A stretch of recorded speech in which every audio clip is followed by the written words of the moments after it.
हमसे 1 किलोमीटर दूर बैठा हुआ। उनकी लोकेशन देख के आ जाओ, मुझे मिल लोगे।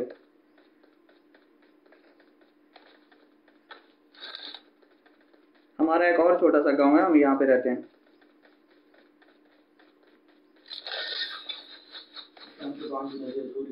आप कहाँ से हो?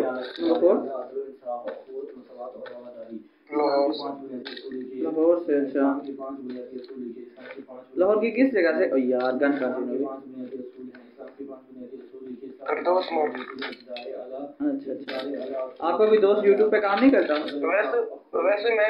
वैसे मैं भी गाँव से ही हूँ, पर मैं वैसे लाहौर रहता हूँ। हाँ चलें ठीक है। मतलब गांव आपका कहाँ पे है? मतलब लाहौर है या वो भी किसी और जगह पे? नहीं, मेरा गाँव दूसरा, मेरा शहर है मियाँ चन्नू। अच्छा, सही।